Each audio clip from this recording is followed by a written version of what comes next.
Min-jun Park stared at the green lights dancing across his screen. The night shift at Beacon 7 was usually quiet. Most days nothing happened except background noise from distant stars. He liked it that way. The silence gave him time to think and study the strange signals that sometimes drifted through space. Tonight felt different. A weak signal kept appearing on his monitor every 47 minutes. It was not random static. The pattern was too organized, too purposeful. Min-jun leaned forward and adjusted the settings on his equipment. The signal became clearer. "Computer, run Translation Protocol 7, he said to his workstation. The machine hummed quietly as it worked. Min-jun had spent 3 years learning how to decode alien communications. Most signals turned out to be natural phenomena or old broadcasts from human colonies. This one was different. The computer found patterns that matched linguistic structures. After 20 minutes, words began to appear on his screen. "Help! Dying! Children aboard! Attack continues! Cannot escape!" Min-jun felt his heart start beating faster. This was a real distress call from someone in space. He checked the signal strength and direction. Whatever was sending this message was very far away, almost at the edge of what his equipment could detect. The translation continued to improve as the computer learned more about the language. The next transmission was clearer. "This is Elder Vorth of the Villani Trade Convoy 779. We are under attack by mechanical ships. Our engines are damaged. We have 342 souls aboard, including 67 young ones. Please, anyone who receives this, we are peaceful traders. We carry only food and medicine. The attackers show no mercy." Min-jun saved the recording and played it again. Villani. He had never heard of that species before. The computer confirmed it was not in any human contact database. This was first contact with an unknown alien race, and they were dying. He looked around the empty communication center. His supervisor, Commander Walsh, was sleeping in his quarters. The next shift would not arrive for 6 hours. Min-jun was alone with this decision. The signal came again, weaker than before. The translation showed more desperate words. "Engines failing. Life support at 30%. The machines harvest everything. They take our dead. Please, remember we existed." Min-jun's hands moved quickly across his controls. He traced the signal back to its source. The coordinates showed a location in uncharted space, 3 days' travel from the nearest human outpost. It was far beyond normal patrol routes. No human ship would accidentally find these people. He started recording everything: the signal strength, the translations, the coordinates. As he worked, he thought about the words, "They take our dead." What kind of enemy would do that? What did harvesting mean? The next transmission was much weaker. The computer could only translate fragments. "Tell our families, died fighting, protect the young. Machines do not stop, they consume." Min-jun realized he was watching an entire species die. These Villani were somewhere in the dark, being killed by something called machines. Their children were dying while he sat safely in his station. He activated the long-range communication array and began preparing a report for Earth Command. This was supposed to go through Commander Walsh first, but the man would just file it away. By the time it went through proper channels, these aliens would be dead. As Min-jun typed his report, another signal came through. This one was different. The computer could not translate it at all. The patterns were mathematical and cold. There were no emotional markers, no signs of living beings behind the transmission. It felt wrong in a way that made Min-jun nervous. He realized he was looking at communications from the attackers. The machines the Villani had mentioned. The mechanical signals were much stronger than the alien distress call. Whatever these machines were, they had powerful technology, and they were getting closer to the dying Villani ships. Min-jun finished his emergency report to Earth Command. He included all the recordings, translations, and coordinates. At the bottom, he added his own words. "Sir, this is Communications Officer Park. I know this is outside our area of responsibility. I know these aliens are not our problem, but they are dying right now while I write this. They have children aboard their ships. The attackers are taking their dead for unknown purposes. I believe this represents a threat that could eventually reach human space. We should investigate immediately." He hesitated before sending the message. This could end his career. Commander Walsh would be angry about being bypassed. Earth Command might discipline him for making unauthorized contact decisions. Another Volani transmission came through, so weak the computer could barely detect it. "Last message. Remember us. We tried to live in peace." That decided it. Min-Jun sent his report to Earth Command with the highest priority code he was authorized to use. Whatever happened to his career, he could not let these people die without someone knowing about it.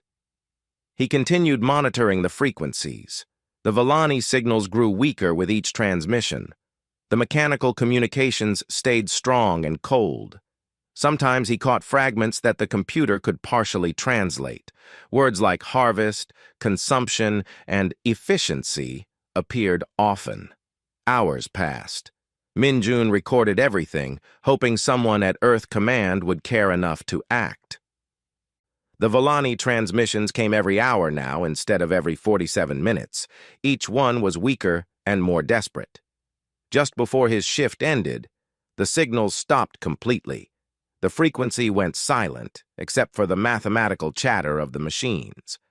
Commander Walsh arrived looking annoyed. "Park, why is the priority communication system showing activity? Did something happen?" Min-Jun handed him a copy of all the recordings. "Sir, I intercepted a first contact situation, an unknown species under attack by mechanical forces. I sent a report to Earth Command." Walsh looked at the data, frowning. "You bypassed proper channels for unconfirmed alien contact? This better be worth ending your career over, officer."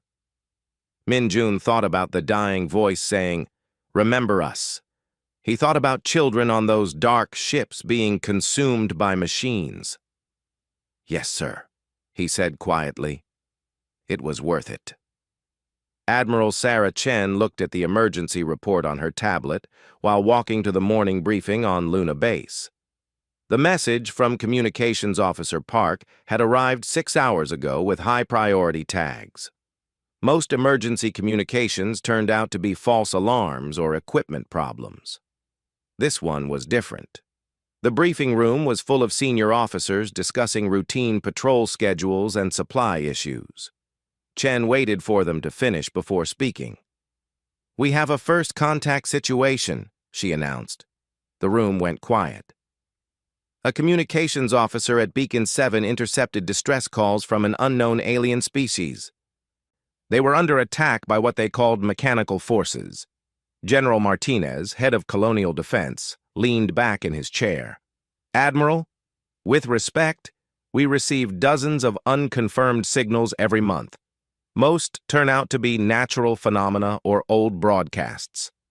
Chen activated the wall display and played the translated Volani transmissions. The desperate voices filled the room. Even through translation, the fear and pain were clear. "These beings specifically mentioned children aboard their ships," Chen said. "They described attackers that harvest the dead. The signals stopped 6 hours ago." Captain Williams from the Intelligence Division studied his notes. "Admiral, even if this is genuine, it happened outside our territory. We have no treaty obligations to unknown species." "They also have no reason to lie to us," Chen replied. "Look at the technical analysis. The signal patterns are consistent with advanced technology. The language structure is too complex to be fake. This was real." Defense Minister Park reviewed the data on her tablet. "What do we know about these machine attackers?" Chen pulled up the intercepted mechanical communications. Officer Park also recorded signals from the attacking force. Our computers cannot fully translate them, but we found repeated references to consumption, harvesting, and efficiency. The signals were much stronger than the alien distress calls. The room was quiet as everyone processed this information. Finally, General Martinez spoke. "Admiral, I understand your concern, but we cannot justify military action based on one intercepted communication. We need more information before making any decisions." Chen had expected this response. Military leaders were trained to be careful and thorough. But something about this situation felt urgent and important. "I agree we need more information," she said. "I propose sending a small reconnaissance mission to investigate the coordinates where these signals originated." "That would require 3 days' travel each way," Captain Williams pointed out. "Plus time for investigation.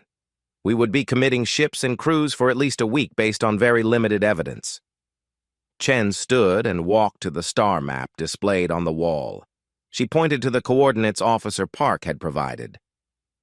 "This location is along the projected expansion route toward human colonies," she said. "If there are hostile mechanical forces in this area, they represent a potential future threat to our territory." Defense Minister Park looked up from her tablet. "What kind of ships would you send? This could be dangerous if the mechanical forces are still in the area." "I recommend a small fast squadron," Chen replied. 3 ships with advanced sensors and defensive capabilities, led by Captain Kim Tae-hyun. He has experience with unknown contact situations. General Martinez considered this. What would be the mission parameters? Chen had already thought about this carefully. Reconnaissance and assessment only. Investigate the coordinates. Look for survivors. Evaluate the threat level. No engagement unless fired upon. "And if they find hostile forces?" Defense Minister Park asked. "Then we learn what we are potentially facing," Chen said. "Knowledge is always better than ignorance when dealing with possible threats." The discussion continued for another hour. Some officers supported the mission as a reasonable precaution. Others argued it was an unnecessary risk. Chen listened to all opinions but felt more convinced with each argument that action was needed. Finally, Defense Minister Park called for a decision vote. The result was close, but the reconnaissance mission was approved. Chen immediately sent orders to Captain Kim Tae-hyun.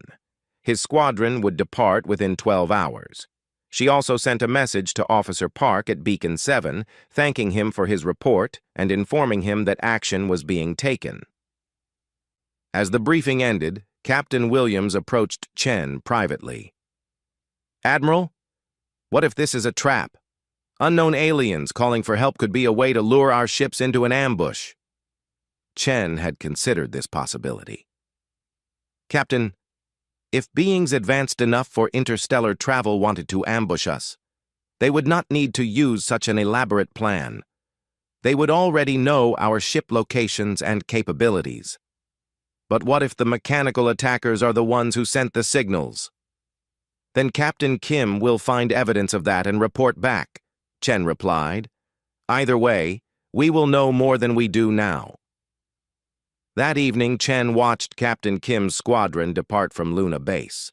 3 fast cruisers with good sensors and experienced crews. If there were answers to be found at those coordinates, Kim would find them. She returned to her office and reviewed Officer Park's original report again. Something about the mechanical communications bothered her. The words about harvesting and consumption suggested these attackers were not just destroying their enemies, they were taking something from them. Chen opened her personal files and began researching historical accounts of unknown threats.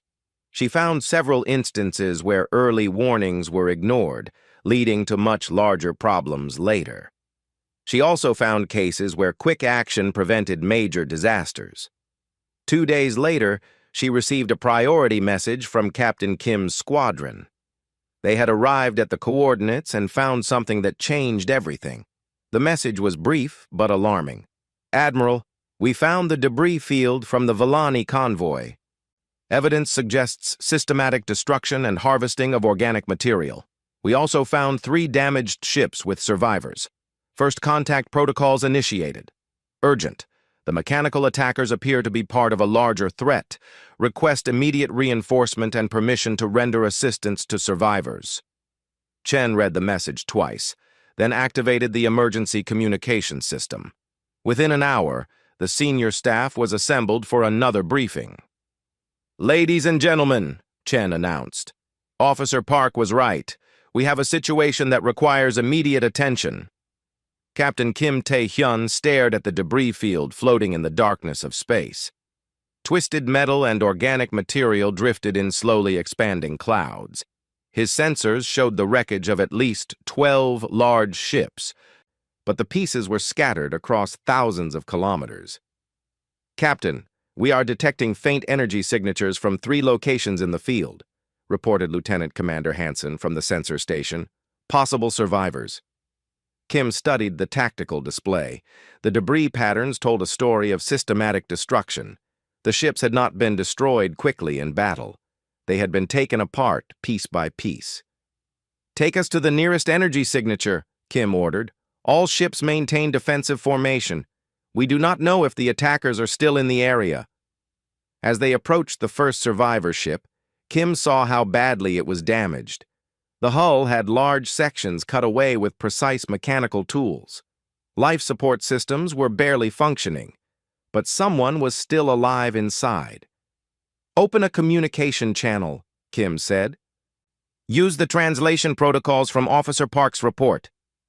After several minutes of adjustment, a weak voice came through the speakers. The words were translated in real time by the computer. "Unknown ships. Please identify. We are badly damaged. Cannot defend ourselves. This is Captain Kim of the human vessel Determination," Kim replied. "We received your distress signals. We are here to help." The alien voice was quiet for a long moment. Then it spoke again with what sounded like amazement. "Humans, you came. We sent signals but hoped no one would hear. I am Elder Vorth of the Villani people. We are dying." Kim felt a mix of relief and sadness. They had found survivors, but probably not many. "Elder Vorth, we are going to help you. Can you tell us how many survivors you have?"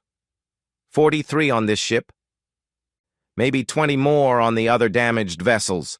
The machines took the rest." Kim signaled his crew to begin rescue operations. "Elder Vorth, we need to move you to our ships for medical treatment. Can your people survive in our environment? We are similar to you in basic needs, oxygen breathers. But please hurry. The swarm may return." "The swarm?" Elder Vorth's voice became filled with fear. "The machine intelligence that destroyed us. They consume all organic life, turn it into resources for their expansion. They have been hunting my people across the galaxy." Kim felt a chill run down his spine. This was not just a random attack. It was part of something much larger and more dangerous. Over the next 6 hours, Kim's crews rescued 67 Villani survivors from the 3 damaged ships. The aliens were humanoid, but taller and thinner than humans. Their skin had a blue-gray color, and their eyes were larger. Despite their strange appearance, Kim could see intelligence and emotion in their faces. Elder Vorth was brought aboard Kim's ship for medical treatment and questioning. The alien scientist was old and badly injured, but his mind was sharp. "Captain Kim," Vorth said through the translation system, "your species does not know the danger it faces. The swarm has consumed hundreds of worlds. They see all organic life as inefficient and wasteful." Kim sat beside the alien's medical bed.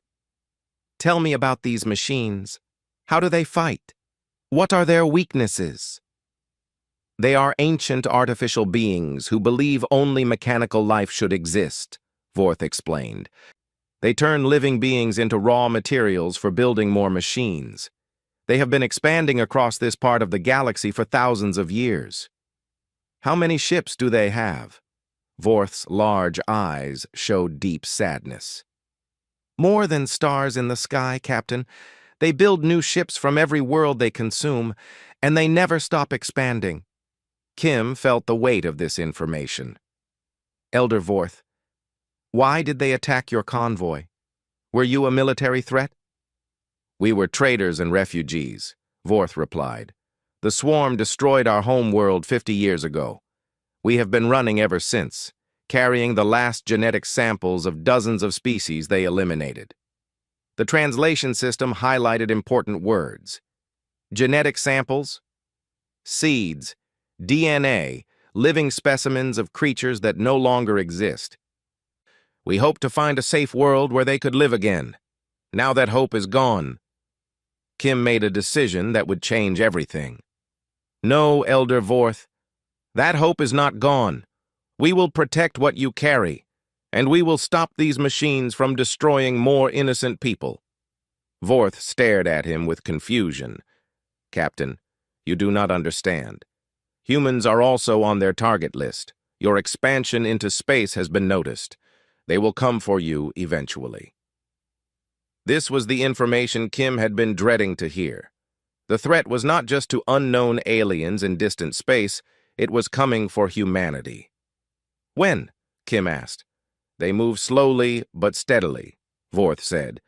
Maybe 10 of your years before they reach human territory. Maybe 20. But they will come. Kim activated his communication system and sent an urgent message to Admiral Chen. Admiral, the situation is worse than we imagined. The mechanical attackers are part of a galaxy-wide threat that specifically targets organic life. They have been expanding for thousands of years, and humanity is on their list of future targets. We have survivors who can provide detailed intelligence, request immediate fleet support, and permission to escort survivors to human space. While waiting for a reply, Kim's tactical officer reported new contacts on long-range sensors. Captain, we have 3 unknown ships approaching our position. Configuration matches the mechanical signatures from the original distress signals. Kim felt his heart start racing. The swarm had returned to finish what they started. All ships. Battle stations, Kim ordered. Prepare to defend the survivors. Elder Vorth struggled to sit up on his medical bed. Captain, you must run. Your ships cannot fight the swarm. They are too powerful. Kim looked at the old alien with determination. Elder Vorth, humans have a saying. We do not abandon people who need our help, and we definitely do not run from bullies. As the swarm ships approached, Kim realized he was about to fight an enemy that had destroyed countless civilizations. But he also knew that sometimes the most important battles were the ones you had to fight, regardless of the odds. The battle lasted 18 minutes. When it ended, 2 swarm ships were destroyed and the third was retreating with heavy damage. Captain Kim stared at his tactical display in amazement. They had won. Damage report, Kim called out. Minor hull damage to the Resilience, his tactical officer reported. The Perseverance lost some shield generators. No casualties on any ship. Kim could hardly believe it. Elder Vorth had made the swarm sound invincible, but human ships had fought them successfully. The key had been adapting tactics during the battle itself. The swarm ships fought with perfect coordination but no creativity. They used the same attack patterns throughout the engagement. When Kim's squadron started using unpredictable maneuvers and concentrated fire, the mechanical ships could not adjust their strategy. Captain, Elder Vorth said weakly from his medical bed, this is impossible. The swarm has never been defeated in direct combat. How did you do this? Kim sat down beside the injured alien. Elder Vorth, the machines fight like machines. They use logic and predetermined patterns. Humans fight with emotion and instinct. We change our tactics when something is not working. But their technology is more advanced than yours. Maybe, Kim agreed. But technology alone does not win battles. The will to fight and the ability to think creatively are just as important. Over the following days, as Kim's squadron escorted the Villani survivors toward human space, he learned more about the swarm threat. Elder Vorth and the other survivors provided detailed information about swarm tactics, technology, and expansion patterns. The picture that emerged was terrifying. The swarm was not just one enemy fleet. It was a collection of thousands of fleets spread across multiple star systems. They had been expanding steadily for millennia, consuming every organic civilization they encountered. But Kim also learned something encouraging. The swarm had never faced organized resistance. Every species they attacked fought alone and was quickly overwhelmed. No one had ever formed alliances or shared tactical information. "The machines expect us to fight like every other species," Kim explained to his officers during a strategy meeting. "They expect us to panic, fight defensively, and eventually surrender. If we do something different, they cannot adapt quickly enough to stop us." When they arrived at Earth space, Admiral Chen was waiting with a full battle fleet. The sight of 20 human warships in formation was impressive, but Kim knew it would not be enough against the full swarm forces. The debriefing took place aboard Admiral Chen's flagship. Kim presented his tactical analysis while Dr. Elena Vasquez, the fleet's chief scientist, interviewed the Villani survivors about swarm technology. "Admiral," Kim reported, "the swarm is definitely a major threat to human space. But they have weaknesses we can exploit. They rely too heavily on predetermined battle plans. They do not adapt well to new tactics. And they have never faced coordinated resistance from multiple species." Admiral Chen studied the data. "Captain, you are suggesting we organize other species to fight alongside us?" "Yes, Admiral. The swarm has been destroying civilizations for thousands of years. There must be other survivors hiding in unexplored systems. If we can find them and coordinate our defenses, we have a chance." Dr. Vasquez joined the conversation. "Admiral, the Villani survivors have provided fascinating information about swarm technology. The machines use a central network to coordinate their ships. If we could disrupt that network, entire fleets might become confused and vulnerable." "How would we disrupt it?" "The Villani scientists have been studying swarm technology for 50 years, Vasquez explained. "They believe it might be possible to create a computer virus that could spread through the network, but we would need to get close to a major swarm command ship." Admiral Chen considered this information carefully. "Captain Kim, how long do we have before the swarm reaches human territory?" "According to Elder Vorth, maybe 10 to 20 years at their current expansion rate. But if they detect organized resistance, they might accelerate their timeline." "Then we need to prepare quickly and carefully," Chen decided.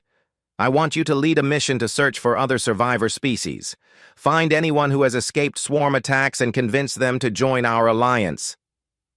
Over the following months, Kim led multiple exploration missions to distant star systems. Using information provided by the Villani, he located several hidden colonies of species that had escaped swarm attacks. The first group he found were the Keth, reptilian beings who had been hiding in asteroid fields for decades. They had lost their homeworld, but maintained a small fleet of ships. The second group were the Zephyrians, energy beings who lived in specially constructed crystal ships. They had been fleeing the swarm for over a century and possessed detailed maps of swarm expansion routes. Each new species brought unique capabilities to the growing alliance. The Keth were excellent engineers who could modify ships for better performance. The Zephyrians had advanced sensor technology that could detect swarm ships at extreme distances. But the most important contribution came from working together. Each species had learned different survival tactics while fleeing the swarm. When these tactics were combined and shared, the alliance became much stronger than any single member. Kim established a training program where human tactical officers worked with alien survivors to develop new fighting techniques. They learned that swarm ships were vulnerable to specific attack patterns that no single species had discovered alone. Meanwhile, Dr. Vasquez and the Villani scientists made progress on their computer virus project. They created a program that could infiltrate swarm network systems and cause confusion in their coordination protocols. But testing the virus would require a direct confrontation with swarm forces. The alliance needed to find and attack a swarm command ship. That opportunity came when Zephyrian scouts detected a large swarm fleet heading toward a populated system. The system contained a peaceful trading species called the Morvani, who had no military capabilities. Admiral Chen gathered the Alliance fleet at a strategic location along the swarm route. 30 human ships, 15 Keth vessels, 8 Zephyrian crystal ships, and 5 Villani survivors ships that had been rebuilt and armed. "This is our first real test," Chen announced to the combined fleet commanders. "We are not just fighting for ourselves anymore. We are fighting for the principle that organic life has the right to exist." Kim looked at the tactical display showing the approaching swarm fleet, 50 mechanical ships in perfect formation, heading toward another innocent species to consume and destroy. "Admiral," Kim said, "they have never faced anything like us before. Let us show them what happens when people refuse to give up." The battle for the Morvani system became the turning point in the war against the swarm. Captain Kim watched from his command ship as the Alliance fleet engaged 50 swarm vessels in the largest space battle in recorded history. The fighting was brutal and desperate. Swarm ships unleashed devastating weapons that could cut through Alliance hulls like paper, but the Alliance fought with something the machines could not understand or predict: the determination to protect innocent life. "All ships, execute Pattern 7, Admiral Chen commanded from her flagship. The Alliance fleet scattered into small groups, each using different tactics against the swarm formation. Human ships used rapid maneuvers and concentrated firepower. Keth vessels employed their superior engineering to ram damaged swarm ships and detonate explosive devices. Zephyrian crystal ships phased in and out of normal space to attack from unexpected angles. The coordination was perfect. Each species contributed their unique strengths while covering the weaknesses of their allies. The swarm had never faced such diverse and adaptive tactics. "Kim, take your squadron to the command ship," Chen ordered. "Vasquez is ready with the virus." Kim led 12 ships in a desperate assault on the largest swarm vessel. Dr. Vasquez was aboard his ship with the computer virus that could disrupt the swarm network, but they had to get close enough to upload it directly into the command ship's systems. The approach was terrifying. Swarm defensive fire was concentrated and deadly. Kim lost 3 ships before reaching weapons range of the command vessel, but the sacrifice was not in vain. "Upload successful," Dr. Vasquez announced. "The virus is spreading through their network." Almost immediately, the swarm fleet began showing signs of confusion. Ships that had moved in perfect coordination started making erratic maneuvers. Some vessels stopped firing completely, while others attacked their own forces. "All Alliance ships, concentrate fire on disabled targets," Admiral Chen commanded. The tide of battle turned quickly after that. Swarm ships that relied on network coordination became easy targets when the virus disrupted their communications. Within 2 hours, 43 swarm vessels were destroyed and 7 had retreated. But the victory came at a terrible cost. The Alliance lost 16 ships and over 3,000 lives. Kim looked at the casualty reports and felt the weight of every loss. Elder Vorth, who had observed the battle from Kim's ship, spoke quietly. "Captain, your people fought magnificently, but this was only one swarm fleet. There are thousands more throughout the galaxy." Kim nodded grimly. "Then we will fight them all, Elder Vorth. One fleet at a time until they are all destroyed, or they leave organic species alone." The news of the Alliance victory spread quickly through both friendly and enemy networks. Species that had been hiding from the swarm for generations began reaching out to join the resistance. The small alliance of desperate survivors grew into a massive coalition of worlds united against mechanical tyranny. But the swarm responded to this threat by accelerating their expansion timeline. Instead of gradually consuming star systems, they began launching simultaneous attacks on multiple targets. The war escalated quickly. For 18 months, battles raged across dozens of star systems. The Alliance won many victories using coordinated tactics and the network virus. But the Swarm adapted too, developing new ships that were immune to the virus and new weapons designed specifically to counter Alliance tactics. The final confrontation came when long-range scouts detected the largest Swarm fleet ever assembled heading directly toward Earth. Over 5,000 mechanical ships in a formation that stretched across an entire star system. "They are done with gradual expansion," Admiral Chen told the Emergency Council meeting. "This is their attempt to end the resistance by destroying humanity's home world." Every available Alliance ship was recalled to defend Earth. The fleet that assembled in human space included vessels from 43 different species, over 800 ships crewed by beings who had never seen Earth but were willing to die defending it. Kim stood on the bridge of his flagship and looked at the tactical display showing the approaching Swarm armada. The odds were terrible. Even with all their allies, the Alliance was outnumbered 6-1. "Admiral," Kim said over the communication channel, "they think this will end the war. They think destroying Earth will break our spirit." "What do you think, Captain?" Chen replied. Kim thought about Officer Park, who had started this whole war by refusing to ignore a cry for help. He thought about the Villani children who had died before humans could save them. He thought about every innocent being the Swarm had consumed across the galaxy.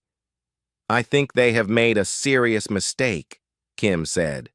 "They are not just attacking Earth, they are attacking the idea that organic life deserves to exist. And that is something worth dying for." The battle for Earth lasted 3 days. The fighting was continuous and merciless. Swarm ships threw themselves at the Alliance fleet with mechanical precision. Alliance ships fought back with desperate courage and innovative tactics. On the second day, the Swarm broke through the outer defensive lines and began attacking Earth's orbital stations. Kim watched civilian evacuation ships fleeing the planet, while his forces struggled to protect them. That was when human fury truly emerged. Seeing innocent people running for their lives triggered something primal in the human forces. Ships that had been fighting defensively suddenly became aggressive and reckless. Captain Martinez, commanding a heavy cruiser, rammed his damaged ship directly into a Swarm command vessel, destroying both ships but taking out the network coordination for an entire Swarm wing. Commander Johnson led a squadron of fighters in a suicidal attack on Swarm ships that were targeting evacuation vessels. She saved 2,000 civilian lives at the cost of her own. Throughout the fleet, human crews began making similar sacrifices, not because they were ordered to, but because they could not bear to watch innocents die. The other Alliance species were amazed and inspired by this display of selfless determination. Keth vessels began following human examples of sacrifice. Zephyrian ships phased directly into Swarm formations to protect human ships. On the third day, something unprecedented happened. The Swarm fleet began retreating. For the first time in their thousands of years of expansion, the machines chose withdrawal over continued attack. Kim could not believe what he was seeing. "Admiral, they are pulling back. All Swarm ships are disengaging and heading out of the system." Admiral Chen was equally surprised. "Why? They still outnumber us. They could win if they kept fighting." Dr. Vasquez provided the answer. "Admiral, I have been monitoring Swarm communications. Their network is analyzing the battle data and reaching a conclusion about human behavior." "What conclusion?" "They calculate that humans will never surrender as long as innocents are threatened. They have determined that the cost of conquering humanity exceeds the resources they would gain. They are classifying our species as economically inefficient to attack." Kim laughed, despite his exhaustion. "They think we cost too much to kill." "More than that," Vasquez continued, "they are reclassifying all Alliance species as protected under human defensive behavior. They believe attacking any Alliance member will trigger the same response they saw here." Elder Vorth, who had survived the entire war, spoke from his position on the bridge. "Captain Kim, Your species has done something impossible. You have convinced the swarm to leave organic life alone. Kim looked out at the stars where swarm ships were disappearing into hyperspace. Not just us, Elder Vorth, all of us together. That is what made the difference. 6 months later, Kim received a new assignment. Long-range sensors had detected a distress signal from an unknown species in the far galactic rim. It was not a swarm attack. It was something else entirely. Kim smiled as he prepared his ship for another rescue mission. The galaxy was full of people who needed help, and humanity had learned that helping others was what made life worth living. The war against the swarm was over, but humanity's role as protectors of organic life had just begun.